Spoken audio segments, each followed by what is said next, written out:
السلام عليكم ورحمة الله وبركاته. بسم الله، الحمد لله، الصلاة والسلام الأتمان الأكملان على خير خلق الله نبينا محمد وعلى آله وصحبه ومن والاه. عباد الله،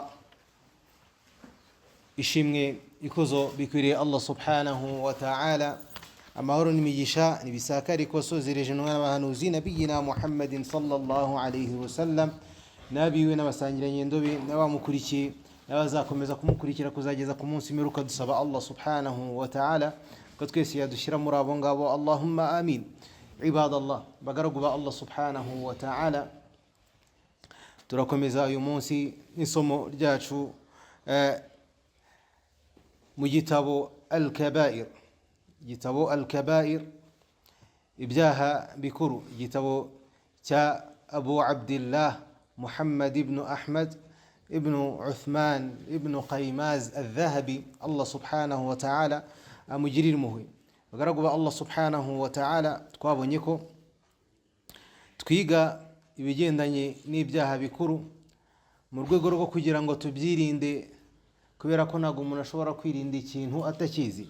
Tubonamo na hadithi intumwa y'Imana Muhammad sallallahu alayhi wasallam y'umusangirangendo w'intumwa y'Imana Hudhayfa ibn al-Yaman, Hudhayfa ibn al-Yaman radiyallahu anhu, aragira ati abantu ku gihe cy'intumwa y'Imana Muhammad sallallahu alayhi wasallam bajyaga babaza intumwa y'Imana ku bigendanye n'ibintu byiza, nanjye nkayibaza ku bigendanye n'ibibi.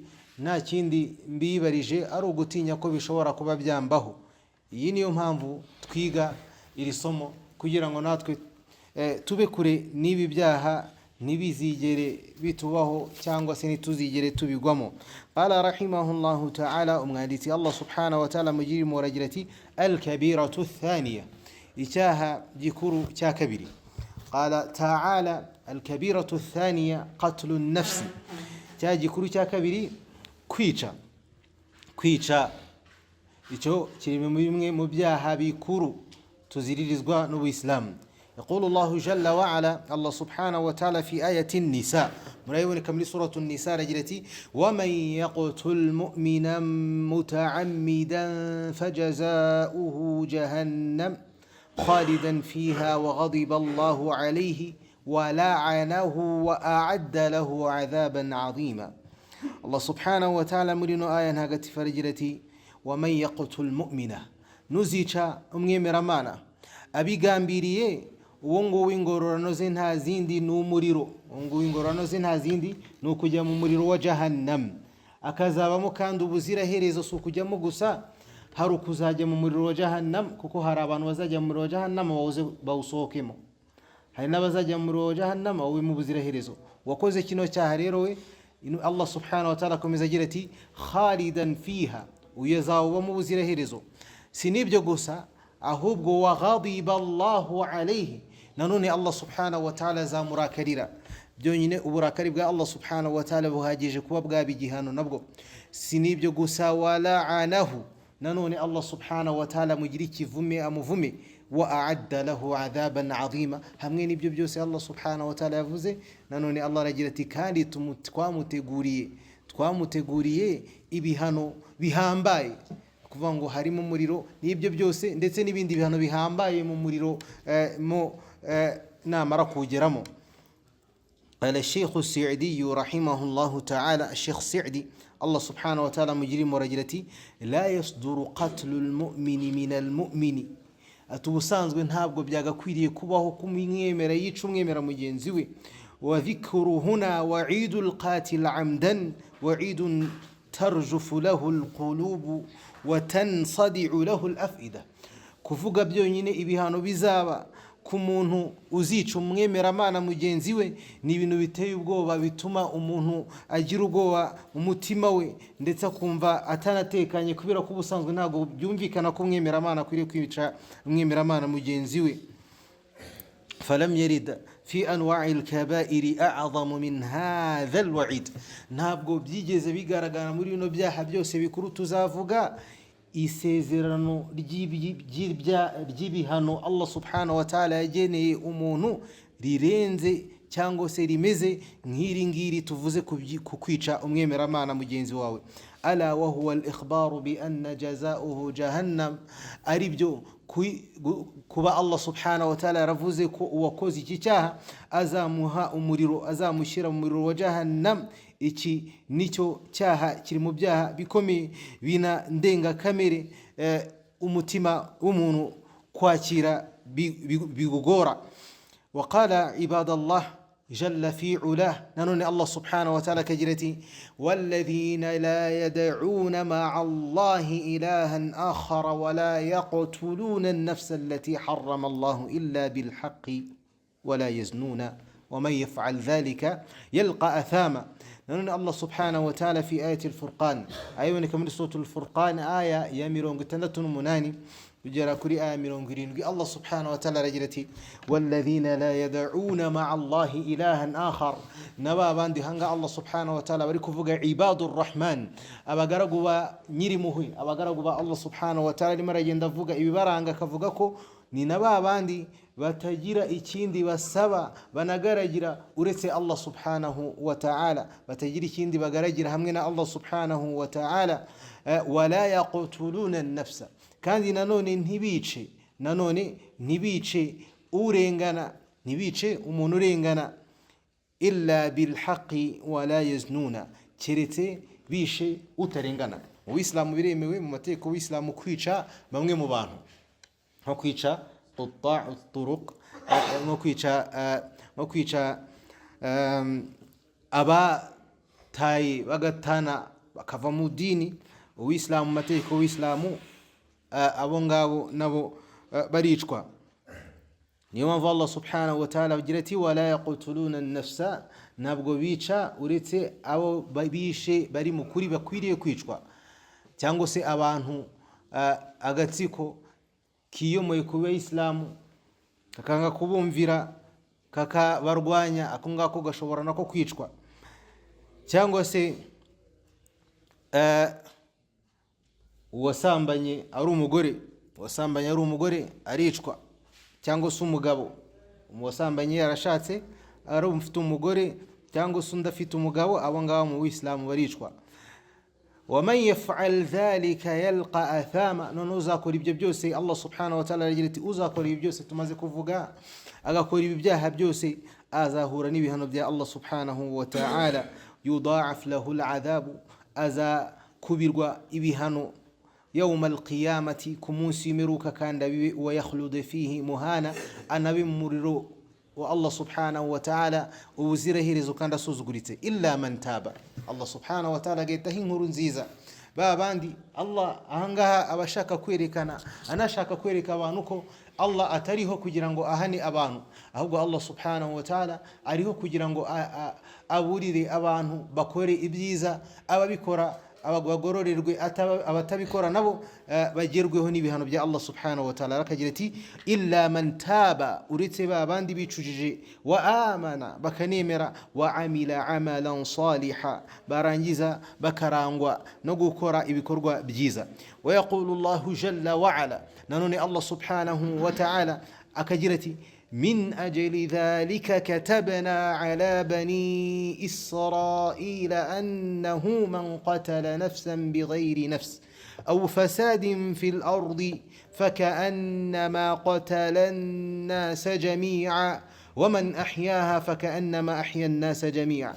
لأن الله سبحانه وتعالى في آية المائدة مري آية ونكمل سورة المائدة آية ملون قتتنا كبري الله سبحانه وتعالى رتبجرتي ومن أجل ذلك من أجل قتل قابيل أخاه ati kubera iyo mpamvu, ariyo mpamvu ihe, kubera impamvu yo kwica ku muntu witwa Qabil akica umuvandimwe we Habil.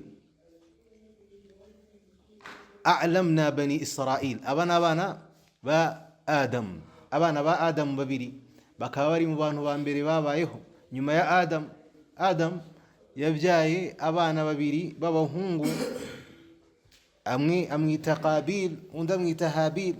Hanyuma Qabil yica Habil, niwe muntu wa mbere watangije sunna, washyizeho umugenzo wo kwica. yishe umuvandimwe we amaze kumwica, Allah subhanahu wa ta'ala aravuga ati min ajli dhalika, kubera icyo cyaha uyu Qabili yakoze, a'lamna bani Israil, twamenyesheje bene Isirayeli, anna man qatala nafsan bighayri sababin, kuzica umuntu nta mpamvu, nta cyamuhoye mu mpamvu zemewe mu Islamu, min qisas, nko kuba wakica n'ubusanzwe n'uwishe. Uwislamu mu bihe byemewe ko umuntu yakicwa mu mategeko y'Islamu ni igihe umuntu yishe mugenzi we. Uwislamu iyo umuntu yishe mugenzi we abigambiriye, hakoreshwa icyo bita qisas, hakoreshwa icyo bita kuba nawe agomba kwicwa, nicyo gihano cye, nawe aricwa kandi akicishwa icyo yicishije mugenzi we, ariko bigakorwa n'abayobozi babifitiye uburenganzira, ntabwo bikorwa n'umuntu uwo ari wese. Au ifsadin fil ardi, cyangwa se umuntu uzwiho kuba yangiza ku isi, n'umwangizi yarangije cyane ku isi, icyo gihe Uwislamu butegeka ko agomba kwicwa. Kubera iyo mpamvu rero yuko umwana yishe mugenzi we, twamenyesheje bene Isirayeli ko uwishe umuntu amuhoye ubusa aba ameze nk'umuntu wishe abantu bose, fakaannama qatala an-nasa jami'a, ameze nk'umuntu wishe abantu bose. Waman ahyaha, nuhaye ubuzima umuntu umwe, fakaannama ahya an-nasa jami'a, aba ameze nk'uhaye ubuzima abantu bose. ويقول الله جل وعلا, nanone Allah subhanahu wa ta'ala mu kugaragaza ububi bw'iki cyaha cyo kwica aragira ati, wa idhal maw'udatu su'ilat bi ayyi dhanbin qutilat, igihe abana batoya bazabazwa, abana batoya b'abakobwa bashyinguwe ari bazima, bazabazwa bati mwiciwe ikihe cyaha, ni ikihe cyaha mwaziraga ubwo mwicwaga. Abana batoya bicwaga ibadallah ku gihe cy'intumwa y'Imana Muhammad sallallahu alaihi wasallam, mbere yuko yoherezwa mu Barabu, yoherejwemo mu Baqureishi Imaka, bari bafite umuco wo kwica abana b'abakobwa bakabahamba ari bazima. Iyo umuntu yabyaraga umwana w'umukobwa, bagenzi be bamuhaga inkuru mbi yuko yabyaye umwana w'umukobwa, babonaga ko umwana w'umukobwa nta kintu amaze, nta n'ikintu ashobora kuzamara mu muryango, nta n'imbaraga ashobora guha umuryango, ahubwo ari igisebo ku muryango. Bo bahitagamo kumufata bakamucukurira imva, bakamuzika ari muzima. Bamwe mu babaye abayisilamu ku gihe cy'intumwa y'Imana Muhammad sallallahu alaihi wasallam bari baranakoze ibyo byaha byo kuba barisha abana b'abakobwa ari bazima. Allah subhanahu wa ta'ala fi hadhihi al-aya, muri aya iboneka muri suratu at-Takwir aya 8 n'iya 9, aratubwira ati rero aba bana ku munsi w'imperuka bazabazwa bati, bi ayyi dhanbin qutilat, ese mwapfuye mwishwe muzira iki, mwishwe muzira iki. وقال تعالى, nanone Allah subhanahu wa ta'ala, nanone Allah intumwa y'Imana Muhammad sallallahu alaihi wasallam iratubwira iti muri hadithi twabonye imbere izajya igenda igaruka muri bimwe mu byaha, idtanibu sab'a al-mubiqat, mwirinde ibyaha birindwi byoreka. Fadhakara Allahu jalla wa ala qatlu an-nafsi allati harrama Allahu إلا بالحق. فذكر النبي صلى الله عليه وسلم قتل النفس التي حرم الله إلا بالحق. Allah subhanahu wa Muhammad sallallahu alaihi wasallam muri ibi byaha birindwi yadutegetse kwirinda ndenga kamere, yavuzemo n'icyaha cyo kwica umuntu nta kindi umuhoye ubusa utamuhoye ukuri. Twabonye igihe uhoye umuntu ukuri, tubona n'abagomba kumuhora cyangwa se kumwica. Twabonye ko ari igihe umuntu nawe yishe mugenzi we, iyo umuntu yishe mugenzi we nagomba kwicwa, ndetse n'izindi mpamvu twabonye. وقال الرجل للنبي صلى الله عليه وسلم, nanone umwe mu bagabo yabwiye intumwa y'Imana Muhammad sallallahu alaihi wasallam arayibaza ati, ayu dhanbi a'zamu inda Allahi ta'ala, ese ni ikihe cyaha gihambaye imbere ya Allah subhanahu wa ta'ala. Qala an taj'ala lillahi niddan wa huwa khalaqaka, ati nukuba wafata ikigirwamana ukagishyiraho ukakirekeshana Allah subhanahu wa ta'ala, kandi Allah subhanahu wa ta'ala yarakuremye, ukakirekeshana Allah subhanahu wa ta'ala mu kugaragirwa ndetse no mu gukorerwa ibindi byose bikorerwa Allah subhanahu wa ta'ala. قال ثم أي hanyuma uwo mugabo arakomeza abaza intumwa y'Imana Muhammad sallallahu alaihi wasallam ati nyuma y'icyo cyaha umbwiye gikuru kiruta ibindi byose ese ni ikihe cyaha kigikurikira قال أن تقتل ولدك خشية أن يطعم معك ati nanone nukuba wafata umwana wawe wibyariye ukamwica خشية أن يطعم معك utinya ko Allah subhanahu wa ta'ala utinya kuba wamutunga cyangwa se mwabona riziki mwese hamwe ugatinya kuba wamubonera riziki ukamwica hari bimwe mu bantu bica abana babo kubera gutinya ubuzima iki cyaha kenshi gikunze kuba ku bakobwa n'abagore umugore agaterwa inda yarangiza agafata umwana bamuteye inda udafite se cyangwa se yatewe inda n'umuntu runaka hanyuma akamwica atinya yuko ashobora kuzamuburira riziki kandi Allah subhanahu wa ta'ala niwe umuha amafunguro ye n'uwo mwana uvutse Allah subhanahu wa ta'ala igihe cyose azaba ari ku isi Allah subhanahu wa ta'ala azamuha amafunguro ye kugera igihe azavaho buri wese wicaye ahangaha abagaragu ba Allah subhanahu wa ta'ala abishaka atabishaka biza atabizi afite amafunguro ya Allah subhanahu wa ta'ala kuzageza ku munota wa nyuma kuzageza ku gihe Allah subhanahu wa ta'ala yazamukuriramo roho niyo mpamvu tuba twaje gusara ahangaha mu musikiti niyo mpamvu dushyira mu ngiro ibyo Allah subhanahu wa ta'ala yadutegetse kuko nawe yatwijeje ko agomba kuduha amafunguro yatugeneye kuzageza tuvuyemo roho rero ibi nabyo biri mu cyaha gikomeye cyane ko umuntu yakica umwana we atinya yuko ashobora kuba yamuburira riziki kuko umuntu ntago ari utanga riziki umuntu ntago ari utanga amafunguro ahubwo Allah subhanahu wa ta'ala niwe uyatanga qala thumma ay wa mugabo arakomeza abaza intumwa y'Imana Muhammad sallallahu alaihi wasallam ati nyuma y'ibyo byaha yewe intumwa y'Imana ni ikihe cyaha kindi gikomeye kibikurikira qala an tuzaniya khalilata jarika intumwa y'Imana iramubwira iti nugusambanya halilata jarika umugore w'umuturanyi wawe gusambanya umugore w'umuturanyi wawe ubusanzwe gusambana icyaha cy'ubusambanyi ni haramun ni kizira mu mico y'abantu bose nta bantu nigeze mbona bazirura icyaha cyo gusambana mu mategeko yose ubusambanyi ni icyaha birazwi ariko noneho icyaha cy'ubusambanyi nacyo kirimo ibyiciro kigenda kirutanwa intumwa y'Imana niyo mpamvu yabwiye umugabo iti icyaha kindi gikurikira ibi nkubwiye nuko umuntu yasambanya umugore w'umuturanyi umuntu gusambanya umugore w'umuturanyi we gusambanya umugore w'ahandi hantu utazwi no gusambanya umukobwa w'ahandi hantu utazwi ibyo ni icyaha ubwabyo ariko noneho kuba wasambanya umugore w'umuturanyi wawe icyo ni icyaha gikomeye cyane kurusha ibindi mu busambanyi ni icyaha gikomeye mu busambanyi kuruta ibindi byaha byose by'ubusambanyi فأنزل الله تعالى تصديقها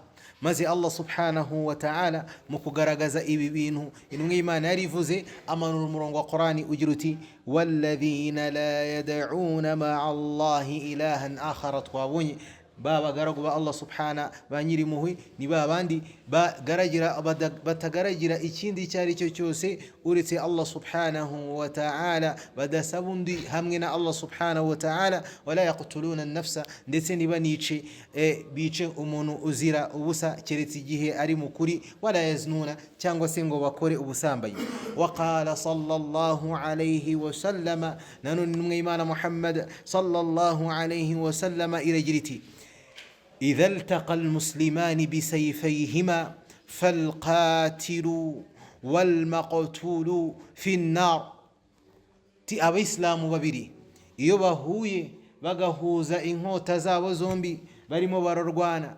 falqatilu uwishe n'uwishwe aba bose bajya mu muriro falqatilu wal maqtulu fi an-nar nokuvanga abisilamu babiri iyo bahuje inkota zabo zombi cyangwa se buri wese agafata intwaro umwe agafata imbunda undi agafata imbunda bakarasana icyo gihe uwishe n'uwishwe abo bose bazajya mu muriro wa Allah subhanahu wa ta'ala قيل يا رسول الله أوسانجر يندون إيمان محمد صلى الله عليه وسلم وريوز بتيه ونم إيمانا هذا القاتل وينقو ينويشي أزاج ممرهم كبيفوزي فما بال المقتول يسينقو يويشكوي وكبيرك أزاج ممرهم كان نبسانزقو يشكوي قال لأنه كان حريصا على قتل صاحبه إنه إيمان محمد صلى الله عليه وسلم يبقيرتي نكبير يوكو نوي يري تياري yo kwica mugenzi we iyo mutanga nawe yari kumwica ahubwo wa wundi aramutanze, iyo aza kumutanga nawe yari kumwica. Rero bose bagomba kujya mu muriro. Kubyirinda ni ukuhe? Ni ukutarwana, ni ukutarwana n'umuyisilamu. Nubwo yaza aje kukurwanya, ni ukutarwana nawe, keretse igihe aje kukurwanya, ubona ko ashaka kukwica, ukarwana witabara. Ariko mwese muvuze muti tugiye kurwana, ibyo ngibyo ni haramu mu Islam. Ariko biremewe ko aje kukurwanya ushobora kwitabara mu rwego rwo kugira ngo atakwica. Uislamu ntago bubuza umuntu kuba yakirinda ndetse no kwitabara. Ni nabyo turibona ahangaha. Qala al-Imam Abu Sufyan rahimahullahu ta'ala, Imam Abu Sufyan Allah subhanahu wa ta'ala mujirimu warajirati, hadha innama yakunu kadhalika idha lam yakuna yaqtatilani ala ta'wilin. Atahangaha bireme ibivugwa ahangaha ni gihe abayisilamu barimo bararwana, batari kurwana mu buryo bwemewe, kuko hari uburyo bwemewe ko abayisilamu bashobora kuba bahangana bakanarwana. Innama yaqtatilani ala adawatin bainahuma, ahubwo ibivugwa ahangaha ni gihe bari kurwana kubera urwango bafitanye hagati yabo, nko kuba barwana wa asabiyatin, nko kuba barwana igihe barwana kubera gutsimbarara ku kintu runaka, au talabi dunya, cyangwa se barwana kubera guharanira isi, au riasatin au uluwin, cyangwa se barwana kubera ko bari guharanira ubuyobozi. Ahangaha niho ubuislamu buziririza abayisilamu kuba barwana. Fa amma man qatala ahla al-baghi, nahu warwanyije agatsiko kigometse ku bayisilamu ala sifati allati yajibu qitaluhum biha, mu buryo ubuislamu bwashyizeho ko byemewe kubarwanya, au dafi an nafsihi, cyangwa se umuntu akarwana arimo aririnda, au harimuhu, cyangwa se umuntu akarwana ari kurinda ku mugore we, ari kurinda umugore we cyangwa se umuryango we. Fa innahu la yadkhulu fi hadhihi, uyu ntabwo yinjira muri abangaba. Intumwa y'Imana yavuze ko uwishe n'uwishwe binjira mu muriro, bajya mu muriro. Ahubwo uwishwe mu bari kurwana baharanira kuno kuri, bari kurwana birwanaho, cyangwa se umuntu ari kurwana arinda umuryango we, uyu nguyu yishwe abapfuye ari mu nzira ya Allah subhanahu wa ta'ala. Li'annahu ma'murun bil qitali lidhabbi an nafsihi, kubera akategekwa n'amategeko y'Islamu, akanategekwa n'idini rya Allah subhanahu wa ta'ala kwirwanaho, nta ghayra qasidin bihi qatla sahibi, atagambiriye kwica mugenzi we. Umuyisilamu yemerewe, anategekwa kwirwanaho. Nta muyisilamu uterwa ngo narangiza ahagarare afungura amaboko ati ni munyice. La, ubuyisilamu bugutegeka kwirwanaho, ugapfa, ariko ugapfa gitwari urimo urirwanaho. Illa in kana harisan ala qatli sahibihi, ariko nanone ukirwanaho utagambiriye kwica uriya mugenzi wawe, ku buryo yaramutse akubwiye ati nyamuneka ndasaba imbabazi, nari nkoze icyaha, nari ndengere, icyo gihe uramureka. Illa in kana harisan ala qatli sahibihi, uretse ko uvugwa ahangaha nusabwa ko n'uw'intumwa y'Imana yavuze ko ari uwo mu muriro, ni wa wundi ubikora agambiriye kwica mugenzi we, nawe ahangana kugira mwice. Wa man qatala baghiyan aw qati'a tariqin min almuslimin, ariko umuntu arwanyishe kamwe mu dutsiko twigometse ku bayisilamu, cyangwa se akarwanya qati'a tariqi, umuntu w'umwononyi utega abantu mu muhanda akabambura cyangwa se akabica.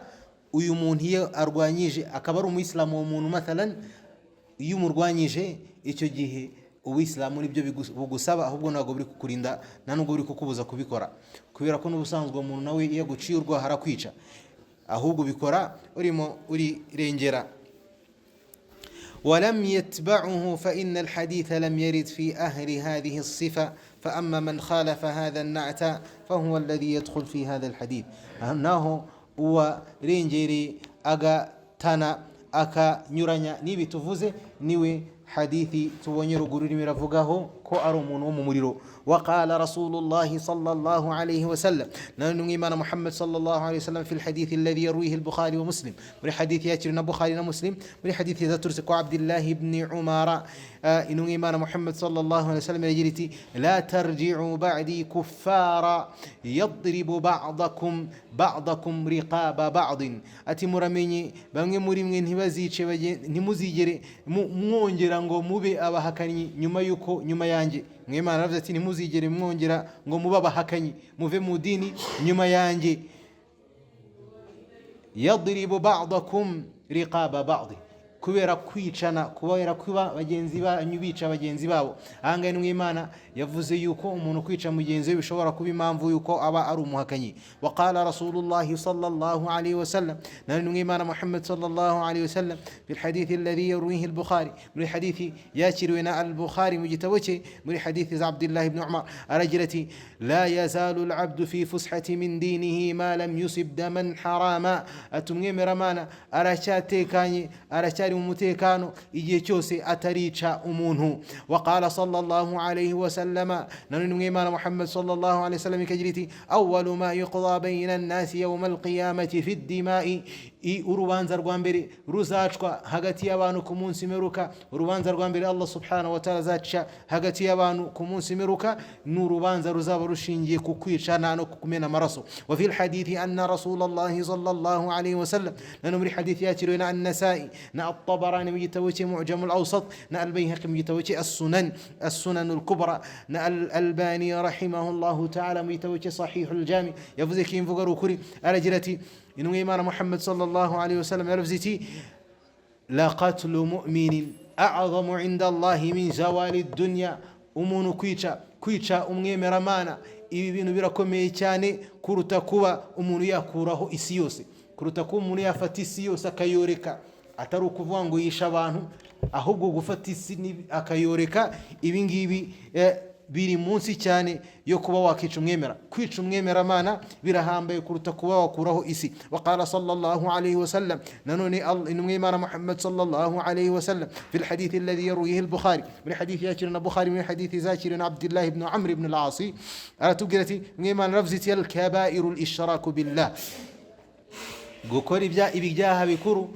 ni ukubangikanya Allah subhanahu wa ta'ala no kwica ndetse no kurahira indahiro y'ikinyoma izinjiza nyirayo mu muriro. Waqala sallallahu alayhi wa sallam, nani Imana Muhammad sallallahu alayhi wa sallam yaraziti la taqtulu nafsun dhulman illa kana la tuqtalu nafsun dhulman إلا كان على ابن آدم الأول كفل من دمها, ati nta muntu numwe wicwa kuri nosi ahugujwe uretse ko umwana wa Adamu wa undi watangije kwicwa agira uruhare muri uko kwica mugenzi uyu muntu. No kuvuga ngo umuntu wese wishwe hano kwisi, uyu muhungu wa Adam Qabil watangije kwica, weretse abantu icyaha cyo kwica, uyabigiramo uruhare ndetse abibonamo abigiraho umugabane, kuko ni wa mbere watangije kwica. Li'annahu awwal man sanna al-qatl. Wa qala sallallahu alayhi wa sallam, nanu Imana Muhammad sallallahu alayhi wa sallam fi al-hadith alladhi yarwihi al-Bukhari, hadith mujtaba cha Bukhari, hadith Abdullah ibn Amr, aratubwirati man qatala mu'ahida, uzica umuntu ufitanye amasezerano n'Ubuislamu bw'uko bazamurinda. Hari mu bihugu bya Kiislamu hari bamwe mu bantu b'amatara w'Islamu baba barahawe umutekano n'igihugu kivuga yuko kigomba kubaho umutekano mu dini ryabo, bagakusenga ibyo bashaka ariko bagahabwa umutekano. Lam yarih raihata aljanna, umuislamu uzafata uwo muntu akamwica utari umuislamu, no kuvuga ngo uislamu buziriza kwica abislamu ndetse bukaziriza no kwica abantu batari abislamu batabarwanyije. ولم يرح رائحة الجنة, uzica uwo muntu utari umuislamu, lam yarih raihata aljanna, ntabwo azigera yumva impumuro y'ijuru. Wa inna raihataha latujad min masirati 40 ama, kandi impumuro y'ijuru rya Allah subhanahu wa ta'ala yumvikana mu ntera ingana n'imyaka 40. Kuvuga ngo uri mu ntera mbere yo kugera ku ijuru rya Allah subhanahu wa ta'ala imyaka 40 utangira kumva impumuro ya Allah y'ijuru rya Allah subhanahu wa ta'ala. Uyu muntu rero ntabwo azigera yumva impumuro y'ijuru. وقال صلى الله عليه وسلم, نحن إيمان محمد صلى الله عليه وسلم كجريتي ألا ومن قتل نفسا معاهدا, umuntu wese uzica nutari umuyisilamu ufitanye amasezerano n'abayisilamu yo kumurinda, laha dhimatullah, uri mu mutekano wa Allah subhanahu wa ta'ala, uri mu mutekano uri mu bwishingizi bwa Allah subhanahu wa ta'ala n'ubwishingizi bw'intumwa ye. Faqad akhfara dhimata Allah, uwo ngo azaba ahemukiye uburinzi bwa Allah ndetse ahemukiye uburinzi bwa Allah. Wala yarih raihata aljanna, nazigera yumva n'impumuro y'ijuru. Wa inna rihaha la yujad min masirati 50 kharifa, muri hadithi n'Imana ikagaragaza ko iyi mpumuro y'ijuru yumvikana mu ntera y'imyaka 50. Wa qala sallallahu alayhi wa sallam, n'Imana Muhammad sallallahu alayhi wa sallam ikatubwira igiriti من أعان على قتل مسلم بشطر كلمة لقي الله مكتوب بين عينيه آيس من رحمة الله تعالى. مري حديثي يا تشيروي نا ابن ماجه نا العقيلي نا البيهقي نوغو من يبفغ كي حديث أترممو نوغو أبا من يبفغ كي حديث أترممو أري ضعيف إنو إيمانا يرفزتين uzafasha mu kwica umuyisilamu kabone n'ubwo byaba ari ijambo gusa, uyu nguyu azazuka ku munsi w'imperuka yanditse ku gahanga ke kari uwihebye mu muhiza Allah subhanahu wa ta'ala. Wa an Muawiyata radiyallahu anhu, none muri hadithi imamu yabonetse mu gitabo cya Nasa'i n'igitabo cya Ahmad al-Musnad na at-Tabarani n'igitabo cya at-Tabarani Mu'jam al-Awsat na al-Albani avuga kimvugo ari imamu mu gitabo cya as-Sahiha wa Ghayatul Maram n'igitabo cya Ghayatul Maram. Hadithi yakiriwe na Muawiya ibn Abi Sufyan yaratubwiye ati n'Imana Muhammad sallallahu alayhi wasallam yaravuze ati kullu dhanbin asa Allahu an yaghfirahu, buri cyaha cyose Allah subhanahu wa ta'ala ashobora kukibabarira, illa ar-rajul yamutu kafira, keretse umuntu upfuye ari umuhakanyi ahakana Allah subhanahu wa ta'ala, uyu nguyu ntabwo azigera ababarirwa na Allah subhanahu wa ta'ala. Aw ar-rajul yaqtul mu'mina muta'ammida, cyangwa se umuntu wishe akica nafsi akica umwemeramana abigambiriye. Nas'alullaha al-afiya, turasaba Allah subhanahu wa ta'ala ko yaturinda abagaragu ba Allah subhanahu wa ta'ala iki cyaha. Ariko nanone twabonye yuko icyaha cyose Allah subhanahu wa ta'ala arakibabarira, nubwo muri no hadithi agaragaza ko Allah tazababarira umuntu wakoze iki cyaha, ariko ubusanzwe as-sahih nuko icyaha cyose Allah subhanahu wa ta'ala arakibabarira. Icyaha cyose Allah subhanahu wa ta'ala arakibabarira igihe umuntu yamwicujijeho, ariko igihe umuntu yapfuye aticujije abantu bazababarirwa ibyaha byose usibye icyubu kubangikanya Allah subhanahu wa ta'ala. ولعل في هذه كفاية muri bitubonye harimo birahagije. Ndasaba Allah subhanahu wa ta'ala ko yatwakirira, wabafite ikibazo muri iri somo ryacu ry'uyu munsi yabaza cyaba kidahari tugasoza. Wallahu ta'ala ala wa